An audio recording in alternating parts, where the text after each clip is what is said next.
뭐라고요? 기초수급자 제도가 없어진다고요? 무슨 일 있으세요?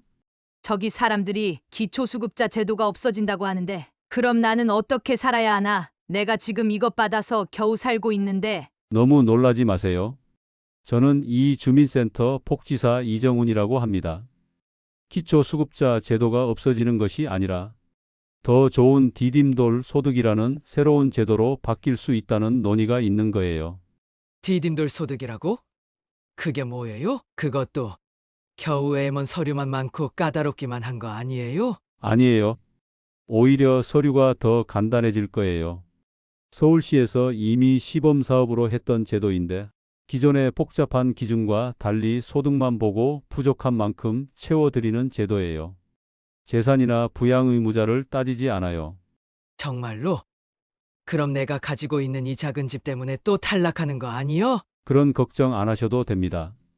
디딤돌 소득은 주택이 있어도 상관없어요. 오직 실제 소득만 보고 지원해 드리는 제도니까요. 그럼 내가 받는 돈이 더 많아지는 거요? 적어지는 거요? 실제로 1인 가구는 최대 94만 원까지 지원받을 수 있어요. 어르신 현재 받으시는 금액보다 더 많을 수도 있고요. 그리고 기존 수급자는 자동으로 전환되니까 따로 신청하실 필요도 없어요. 아이고, 다행이네. 근데 병원비 지원은 어떻게 되는 거요? 내가 요즘 무릎이 안 좋아서 병원에 자주 가야 하는데. 의료 지원이나 교육 지원은 그대로 유지됩니다. 걱정 마세요. 정말요? 어휴, 한시름 놓였네. 내가 이 소식 듣고 가슴이 철렁했어요. 우리 같은 사람들 먹고 살기도 힘든데. 걱정 마세요. 이 제도는 오히려 할머니 같은 분들께 더 도움이 될 거예요. 기존에 받지 못했던 분들도 혜택을 받을 수 있게 되거든요. 그럼 언제부터 바뀌는 거요? 아직 정확한 시행 날짜는 정해지지 않았어요. 서울시에서 시범적으로 운영했던 사업이라 전국적으로 확대되려면 좀 더 시간이 필요해요. 하지만 걱정 마세요. 바뀐다고 해도 어르신 같은 기존 수급자분들은 자동으로 전환되니까 지원이 끊기는 일은 없을 거예요. 어휴, 그래도 마음이 놓이네. 고마워요, 선생님. 천만에요. 혹시 궁금한 점 있으시면 언제든지 저희 주민센터 복지팀에 물어보세요. 도와드릴 거? 네, 알겠습니다. 이렇게 설명해주니 한결 마음이 놓이네요. 우리 같은 늙은이들 걱정 좀 덜었으면 좋겠어요. 걱정 많이 하셨죠? 앞으로 더 좋아질 거예요. 오늘 방문하신 김해 생계급여 서류는 제가 도와드릴게요. 잠시만 앉아 계세요. 어르신처럼 궁금해하시는 분들이 많으세요. 좀 더 자세히 디딤돌 소득에 대해 설명해 드릴게요. 그래, 선생님. 좀 더 자세히 알고 싶어요. 그냥 기초생활수급자랑 뭐가 다른 거예요? 기존 제도는 소득뿐만 아니라 재산, 부양 의무자까지 모두 따져서 까다로웠잖아요. 그런데 디딤돌 소득은 그냥 현재 소득만 보고 지원해 드려요. 어떤 식으로요? 예를 들어 설명해 드릴까?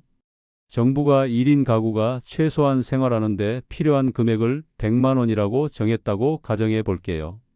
그런데 어르신의 실제 소득이 60만 원이라면 부족한 40만 원을 지원해 드리는 방식이에요. 아, 그렇구나. 그러면 사람마다 받는 금액이 다른 거네? 맞아요. 소득이 적을수록 더 많이 받고 소득이 늘어나면 지원금은 줄어들어요. 하지만 갑자기 지원이 끊기는 건 아니에요. 그럼 우리 옆집 박할머니는 어떨까? 자식이 있어도 연락도 안 하고 도움도 안 주는데 지금 수급자 신청해도 안 된다고 했거든. 박할머니처럼 자식이 있어도 실제 부양을 못 받는 분들이 많죠. 디딤돌 소득은 그런 부양 의무자 기준을 없애서 실제로 도움이 필요한 분들께 지원이 가도록 하는 거예요. 우리 동네 이영수 할아버지도 작은 집이 있다고 탈락했었는데 그분도 이제 받을 수 있겠네? 네, 맞아요. 이영수 할아버지처럼 작은 집은 있지만 현금 소득이 적은 분들도 혜택을 받을 수 있어요. 실제로 서울시 시범 사업에서는 약 3만 가구가 혜택을 받았고 기존에 지원을 못 받던 분들도 많이 포함됐어요. 그런데 갑자기 수입이 생기면 어떻게 되는 거야? 바로 중단되나? 아니에요, 어르신. 아주 유연하게 운영돼요. 예를 들어 자녀가 명절에 용돈을 들여서 일시적으로 소득이 늘었다가 다시 줄어들면 자동으로 지원 금액이 조정돼요. 일시적인 소득 변화 때문에 지원이 완전히 끊기지 않아요. 어머, 그거 좋네. 지금은 조금만 수입 생겨도 신고해야 하고 복잡하잖아. 맞아요. 그리고 또 좋은 점은 기존에 받으시던 의료급여나 교육 지원 같은 건 그대로 유지된다는 거예요. 병원비 걱정은 안 하셔도 돼요. 이제 좀 이해가 되네. 그럼 얼마나 받을 수 있는지 다시 한 번만 말해줘요. 1인 가구는 최대 94만 원까지, 2인 가구는 156만 원, 3인 가구는 200만 원, 4인 가구는 243만 원까지 지원받을 수 있어요. 물론 이건 소득이 전혀 없을 때 기준이고 소득이 있으면 그만큼 차감돼요. 우리 옆 동네 사는 박명자 씨는 아들이 장애가 있어서 돌봐야 하는데 시간제 일만 하니까 벌이가 적어. 그 사람도 도움받을 수 있을까? 네, 그런 경우야말로 디딤돌 소득이 큰 도움이 될 거예요. 장애가 있는 가족을 돌보느라 일을 많이 못하는 분들, 시간제 일로 소득이 불안정한 분들 모두 혜택을 받을 수 있어요. 이 제도 정말 좋은 것 같네. 그런데 정말로 시행될까? 선거 때만 되면 이것저것 해준다고 말만 하잖아. 서울시에서는 이미 3년 동안 시범 사업으로 운영해 왔어요.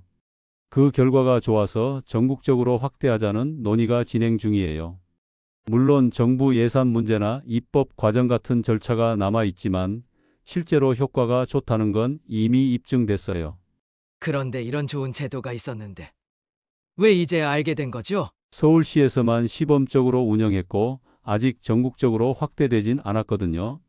하지만 많은 분들이 알게 되면 더 빨리 전국화될 수도 있을 거예요.